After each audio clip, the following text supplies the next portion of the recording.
7th September 2024, we are going to discuss editorials of The Hindu. First article here discusses about fiscal deficit, and then in order to observe the norm for fiscal prudence, what should be the fiscal deficit and what kind of standards need to be followed. This article we will discuss in detail. Before going to article, we will discuss few important terms.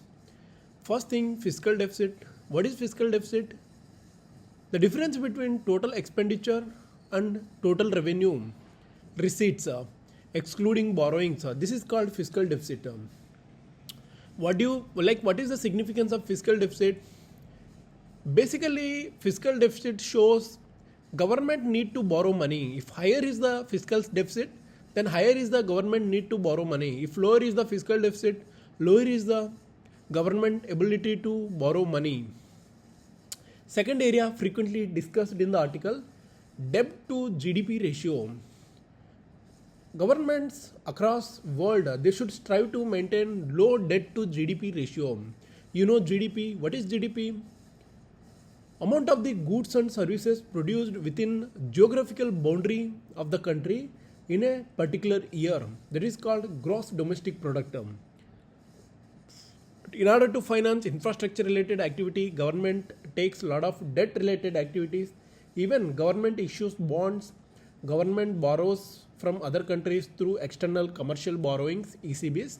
This is called debt. This debt to GDP ratio should always low. If high debt to GDP ratio means country has a lot of debt compared to its economic output. Economic output means compared to GDP. We need to strive to maintain low debt to GDP ratio. One more term, primary deficit. Fiscal deficit minus interest payment is known as primary deficit. Revenue deficit, it is common term. Revenue expenditure minus revenue receipts. So, government expenditure always exceeds revenue receipts by a margin. This leads to difficult situation. In 1980s, rising fiscal deficit, even accompanied by rising government debt, this led to balance of payment crisis situation. Subsequently, we came up with liberalization, privatization, globalization format. Since then, governments are forced to borrow progressively to meet developmental expenditures. In the present budget 24-25, Finance Minister told from 26-27 onwards, government will pursue to keep the fiscal deficit each year in such a way that central government debt will be on declining path as a percentage of GDP.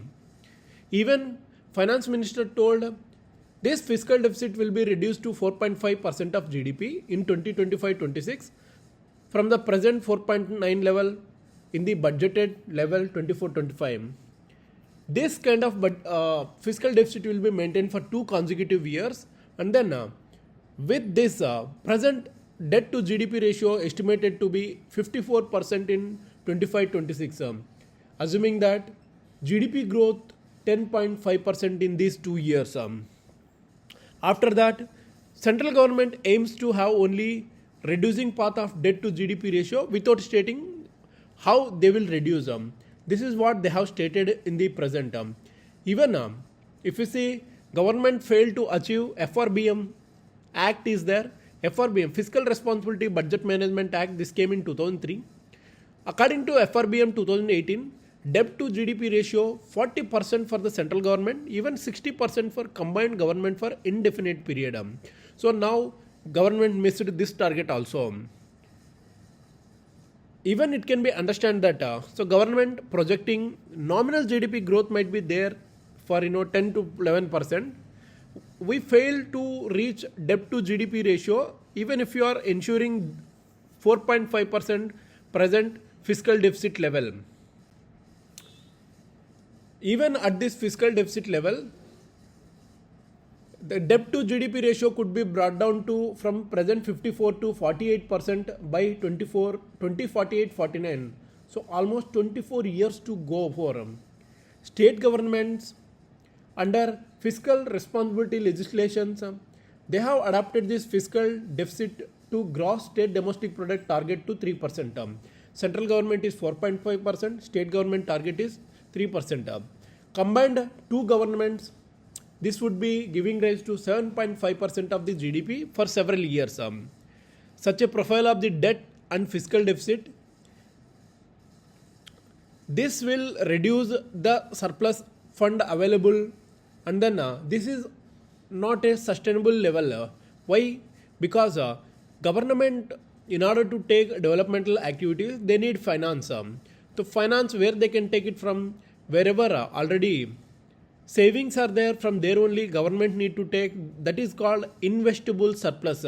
From there only government need to take.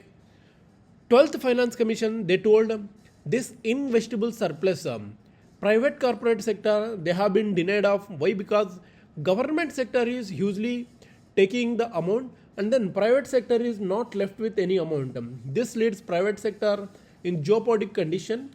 Then private sector had to borrow funds at high interest rate. Even this leads developmental activity at low level. In 12th Finance Commission, it observed the transferable savings of household sector of 10% of GDP combined with acceptable level of current account deficit of 1.5%. This would be adequate for providing government fiscal deficit of 6%. Even by absorbing private capital corporate sector of 4%, even non-departmental public enterprise of 1.5% GDP. Even recent tendency, household financial savings also reducing. In 22-23, it was 5.3% of GDP against 7.6% 4 years ago, excluding COVID-19 year in 2021. With 5.3% of household saving, even 2% net inflow of foreign capital, the available fund 7.3%. This will be fully utilized for a fiscal deficit of the central and state government, that is about 7.5% of the GDP. We can look at this higher level of fiscal deficit if household financial savings going to rise. What is solution for sustainable debt and fiscal deficit? If you consider fiscal deficit and sustainable debt, there is a considerable arithmetic relationship between them. To reduce this debt to GDP ratio, one has to do some act on this fiscal deficit. That means debt to GDP ratio between 2 consecutive years, we need to do something in order to reduce this fiscal deficit. Our fiscal responsibility framework, this came in 2003. Even states came on board with financial registrative legislations. They have considered suitable combination of debt to GDP, debt to GSDP levels for central and state governments. In India's context, if the debt to GDP ratio remains relatively high compared to norms given in FRLs, the ratio of interest payment to revenue receipts, that also will go high. Then revenue receipts, whatever government will receive, those funds will go to interest expenditures, and then there will be low shares of financing towards non-interest expenditure. Basically, capital investment will not happen. That's what telling. The ratio of the center interest payment to revenue receipts of net tax devolution, that is fallen from 35% in 2016 to 38%. That means our interest capacity is growing. Whatever we are taking as a loan from revenue receipts, whatever we are receiving, we are just paying through interest route. The ratio averaged 51.6% if we consider center's revenue receipts after taking into all transfer including tax devolution and grants also. If you see international comparison, having high level of debt to GDP ratio is not a problem, but controlling is a very good initiative that India need to learn from many other countries. If you see, author has given Japan, United Kingdom, United States, lot of data has been discussed. These data have been taken from International Monetary Fund. So they have followed a good approach in order to maintain low debt to GDP ratio. Now the present debt to GDP ratio has shoot up from 50.7% to almost 60.7%. So this led to fiscal imprudence. Even to come back to pre-COVID level, it will take a lot of time. We need to make a lot of adjustment in the debt to GDP ratio. What author says is, we need to draw a roadmap to achieve the level. Any relaxation in this rule, it will lead to fiscal imprudence. This is the article about. Next article we will discuss about tourism policy that is ill-suited for Jammu and Kashmir. As we all aware, Jammu and Kashmir special status was diluted through Article 370 by central government. Then Jammu and Kashmir government launched a new policy known as tourism policy in 2020. This tourism policy, this had changed many climate related issue in Jammu and Kashmir.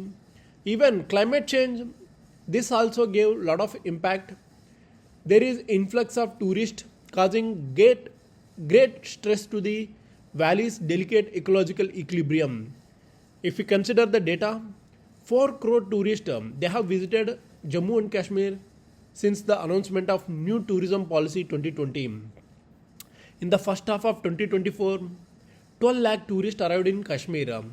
This escalation in the tourist activity propelled by administration endeavors to showcase valley's newfound stability. This is causing array of ecological disturbances. Additionally, inadequate waste management system, they are worsening pollution levels in water bodies, even compounding ecological degradation. The promotion of pilgrimage tourism in Jammu Kashmir, there are certain areas are there. Pahalgam, Trikuta ranges where Mata Vaishno Devi temple is located. This has significantly strained fragile ecosystem.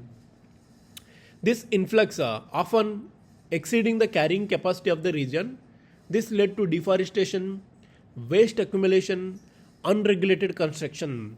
Experts believe that unchecked tourism was one of the key factors contributing to catastrophic floods that happened in 2014. The influx of visitors, this necessitates expansion of the infrastructure from hotels, roads, recreational facilities. Otherwise, they will encroach upon the natural habitats. This construction boom not only disrupts wildlife corridors but also lead to deforestation, complicating soil erosion, even affects the landscape also. Moreover, the great demand for water and electricity, this put a lot of stress on local resources. Unchecked withdrawal of groundwater, this leads to depletion of local aquifers at an alarming rate. While there is an increased electricity consumption, this necessitates greater reliance on hydroelectric projects. One side we are telling hydroelectric projects are very dangerous for ecology because it entirely disturbs natural flow. These projects, though they are renewable in nature, they can devastate local aquatic system. They alter this hydrological balance. There is acute shortage of drinking water in many areas of Kashmir. The depletion of glaciers at faster rate due to climate change, this led to water scarcity. Valley, this is also facing from imminent agricultural drought. This situation is complicated by below average rainfall, even erratic weather patterns also. This region witnessing less water in rivers and streams, it's in turn affecting irrigation. Drought, this threatens crop yields, which could lead to economic distress for farmers, even potential food shortages also. Climate change poses long-term challenge to Kashmir's agricultural sustainability and food security. This fragile region of Jammu Kashmir, this is a region affected by natural disasters, earthquake, floods, landslides, and avalanches. Jammu Kashmir region, this is seismically active zone. India is divided into seismically active zone. Jammu Kashmir comes under prominent area. The floods in 2014, this caused widespread destruction, submerging large part of Jammu Kashmir valley, damaged infrastructure, even displaced thousands of people also. 50 lakhs people were affected, 45 lakhs from valley and 5 lakhs from Jammu region. The state economy suffered loss of 5,400 to 5,700 crore. Even 2002 flash floods caused by outburst near the Amarnath, this killed 16 people and 40 people left missing. the construction of roads to unexplored tourist destinations where the intent is to boost accessibility and economic growth. This construction of roads end up with disrupting fragile ecosystem. You can, case in point, you can consider recent landslide happened in Wayanad that took 200 lives, more than 200. They just found out 200 lives, but several people gone missing. This is a stark reminder for grave dangers posed by unchecked commercialization in ecologically sensitive regions. It is a moment of caution in regions such as Kashmir. Kashmir, they have the delicate ecosystem. We need to have a model. The natural beauty of Kashmir is significant to draw its tourists, but this commercialization and construction of the hotels, resorts, and other infrastructure, this can cause catastrophic consequences if not managed sustainably. Jammu Kashmir region's fragile environment, this necessitates adoption of resilient and sustainable tourism model. In Jammu and Kashmir, this would involve promoting eco-friendly practices that will minimize environmental degradation such as reducing waste, conserving water and protecting biodiversity. Even this sustainable model requires inclusion of local community. Why? Because they have better planning and then decision making capabilities. Building resilience, this requires infrastructure that can withstand extreme weather, diversifying tourism offering beyond just one seasons, creating policies that protect both interest of the tourist and locals also. By adopting this resilient sustainable tourism model, Jammu Kashmir can safeguard its natural beauty, support the local community, even ensure tourism remains a viable economic driver for generations to come.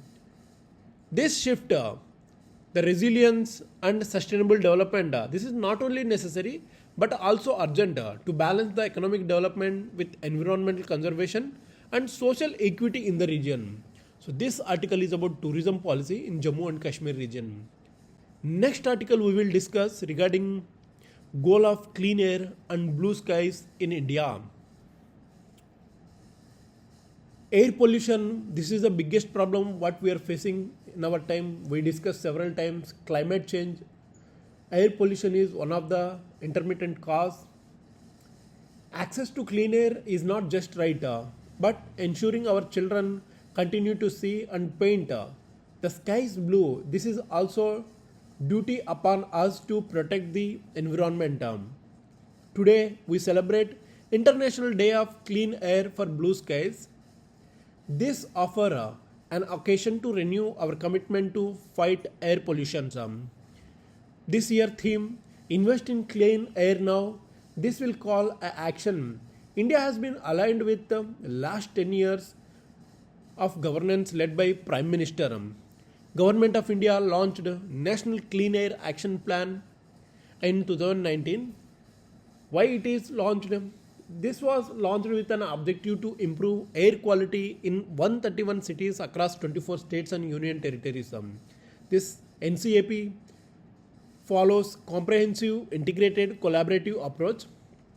It will address air pollution problem in targeted cities. This NCAP operates through collaborative, multi-scale, cross-sectoral coordination approach between relevant ministries, state governments, even local bodies also. 15th Finance Commission, through its Million Plus Cities Challenge Fund, it provided 16,539 crores for 49 cities. Those urban agglomerations that have population over 10 lakhs. Even critical gap funding of 3,072 crore were provided to 82 non-attainment cities under Union Environment Ministry's central sponsored scheme of control of pollution.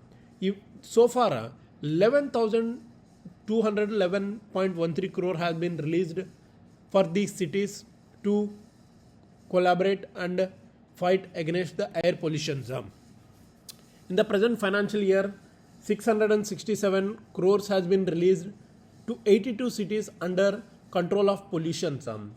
Additionally, Ministry of Environment and Forest Climate Change, they recommended Department of Expenditure to release 1969 crore out of the annual allocation of 2431 crore to 49 cities to grant air quality. Department of Expenditure also released 1238 crores. Under this National Clean Air program, government in 2022 launched a new program called Swachh Vayu Sarvekshan. What it will do, it will rank 131 cities based on their efforts to mitigate air pollution. What is the main aim of this Swachh Vayu Sarvekshan? This will raise the awareness about air pollution. This will motivate the people, even citizens. This will foster competitiveness among the cities, even encourage them to perform better on clean air for all. The better performing cities, they will be rewarded each year on September 7th. This year, those who have performed in this Swachh Vayu Sarvekshan in 2024, Surat, Jabalpur, Agra. No technocratic approach. Basically, you can install many technology, but those technology cannot be effectively work without consciousness of the people. People should be brought into action. With this in mind, Mission Life program has been envisaged by Prime Minister. This is integrated in this National Clean Air program. Even this will push citizens to adapt environmental friendly lifestyles. The focused actions, convergence of resources, effective monitoring, this have shown positive results with declining trends in air pollution in 95 cities. As many as 51 cities shown reduction in the PM10 levels more than by 20% with respect to base year 2017-18. 21 of the cities showed reduction of more than 40%. So Mission Life is under action. Blue skies, they are best supported by Green Earth. So the new campaign launched by Prime Minister on June 5th, even it is linked to National Clean Air Action Program. What is that campaign? Ek ped maa ke naam. In your mother's name, you can plant one tree. Under this National Clean Air Action Program, 131 cities successfully planted 45,75,168 saplings as of September 5. There is also untold focus on solid waste management because recklessly dumped waste releases harmful substances into the air and it may cause air pollution, a lot of nuisance to local people who are residing there. This call for turning waste to wealth and Mission Life, they will remind us the policy called reduce, reuse, recycle. The smart cities, they are using technology for effective waste management. This waste to wealth mission, this will identify, validate innovative technology solutions and models. This will achieve zero landfills, become zero waste nation. Even Government of India incentivizing scrapping of old and polluted vehicles under vehicle scrapping policy. Even FAME vehicle policy also allocated 10,000 crore budget in this financial year 24-25. What is this FAME scheme? Government will incentivize those industries who are making electric vehicles. Suppose say in such a way those industries which promote environment conservations, they will be granted incentivization. Swachh Vayu, Neel Gagan, this is the goal that cannot be reached without public participation. Government working on mission mode to increase Jan Bhagidhari.